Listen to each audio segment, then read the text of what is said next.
Thanks for staying with us. Now, Central Karoo Mayor Gayton Mckenzie has ambitious plans to turn the municipality around.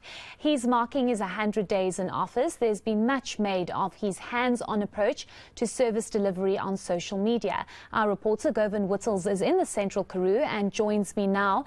Govan, perhaps just speak to us about further plans that Gayton Mckenzie has. Many have gone out on social media, as I alluded to in my introduction, saying that this is how a mayor should be, hands on deck. Well, that's what he wants for South Africa, but whether or not those plans will materialize will really be up to the next 9 months in office. In the first 100 days, he's achieved what he promised, but it's important to note that he achieved it with private funds. He achieved it by not going through the normal government processes, the tender processes, dealing with the requirements of the Public Finance Management Act. Instead, he got business people to donate money and put in toilets. He brought investors after getting approval from the Council of the Central Karoo and opened factories. Some of the land he announced yesterday has been sold to develop a private hospital. And of course, all of these things will be happening over the next few months. Let's bring in now the Speaker of the Beaufort West municipality, Mr. Noel Constable. This is someone who's been in Beaufort West for quite a while. His previous positions include Deputy Mayor of the municipality, and he's worked alongside a number of other politicians such as Truman Prince for a long time here. Mr. Constable, thank you so much for your time. Let's just begin with the comparison which you would be able to do. Beaufort West's position in terms of service delivery and its financial position has been troubled for a long time. What kind of material differences have you noticed under the leadership of Gayton Mckenzie in the Central Karoo? Thank you, Govan. I think, first of all, thank you for the opportunity to do the interview. I think what we will see in the near future will be what this municipality tried to do over the last 5 years already. Our financial position is not so good, and hence we are under a financial recovery plan from national and provincial treasury. That means our revenue collection is not too good. Our expenditure is too much, and we need to make sure that we rectify that. What the executive mayor is bringing to the municipality or to the region is to make sure that we at least do the things right and make sure that we bring investors to the region, because investors will bring investments, it will bring businesses. And we've seen from Mr. Mckenzie's promises and his speech yesterday that some of that has happened.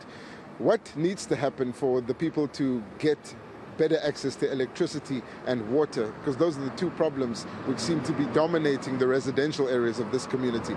And what can the mayor in the Central Karoo do to actually make that happen? People do have access to electricity and they do have access to water. What needs to happen is we need to look at the tariffs that we are using currently in the Beaufort West municipality. But our tariffs are aligned with NERSA's tariffs, and we need to make sure that we collect the revenue from that. However, that's what the mayor also mentioned yesterday, is to bring in maybe renewable energy and to make sure that the municipality can become energy independent. If we can do that, we can make sure that for at least some time the tariffs of electricity can be stable.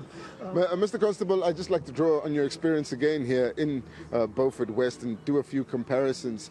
This area is known as a transit zone, and it's attracted a lot of foreign nationals. Over the years, you as the former deputy mayor and in council had built up a relationship with the foreign nationals in the community, and Gayton Mckenzie comes in, and we'd actually like to show the viewers now the shop that Gayton Mckenzie closed because he said that the foreign national operating it didn't have a proper license, and in fact he closed it because of damages. It's just over to the right there, and it's been reopened by the owner of the building. And we'll try to show you that now, that the shop has been reopened despite Gayton Mckenzie saying he'll close it because it's being operated by a foreign national. And yesterday in his speech he said he's reopened it after speaking to the owner and realizing that it's not within his power to close the shop. So he realizes that to a certain degree he can't kick out the foreigners from Beaufort West. You built a relationship with them over your tenure in government. What's that relationship like now? What do you make of those sentiments?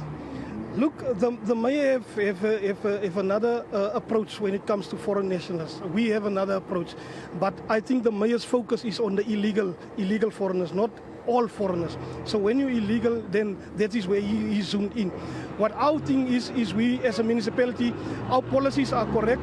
We need to implement the policies when it comes to tuck shops. So our building inspectors need to zoom in to see if people who are foreigners, who are illegal foreigners, are really complying to what the standards are supposed to be when it comes to tuck shop. The building that you just saw is a heritage building. It's more than 60 years old, and there's heritage policies, heritage laws when it comes to that kind of buildings.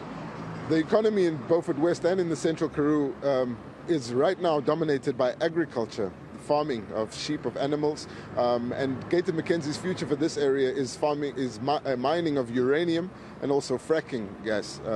So those two things seem to clash because we know there is a lobby within the Central Karoo which opposes fracking and specifically mining, not necessarily mining of uranium. How have you interacted with the agricultural community in this area, and what has their approach been in the face of these plans for the Central Karoo?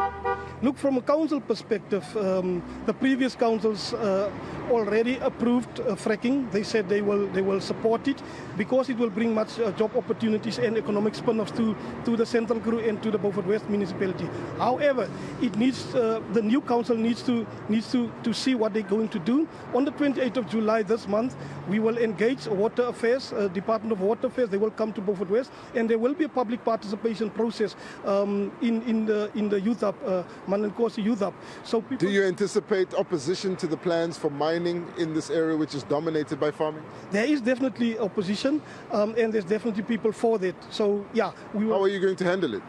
No, I think opposition needs to show what their reasons are, and the people who want it also needs to show why is the reason that they want it. The reason why that's important is because you, Mr. Constable, would likely be in those discussions because Gayton Mckenzie intends on leaving the Central Karoo within 9 months. Let's just get to him after 9 months, not being the Central Karoo district mayor anymore. What will happen here? Will things go back to the way they were? Look, as a coalition, we have a vision. And the mayor moving away from here doesn't mean the coalition will collapse. The coalition will still be there. And it depends on how we treat the coalition, how we respect each other. Whoever becomes the next mayor of Central Karoo will still have the plans, and we need to implement that plans. So the vision will be carried out by whoever takes over the reins from the district mayor. The question is whether it will be carried out successfully. The mayor announced yesterday that a number of forensic investigations will be launched into corruption in the Central Karoo, which he says is a serious problem. And there's now a risk of the people who intend to loot from the Central Karoo just waiting for Gayton Mckenzie to leave and then continuing with those plans. What stops them? Policies will stop them. How we govern, our oversight from council perspective, that is what needs to stop them, and that is what we need to intend to do, to make sure that the money that investors bring in are safe, the work opportunities are safe, and we make sure that the public's money, we use them correctly. All right, thank you so much. That's Mr. Noel Constable. He's the Speaker of the Beaufort West municipality, speaking to us here on the streets of Beaufort West. And we'll be speaking to a number of other organizations as well as representatives of different communities and the residents themselves throughout the day. For now, it's back to you.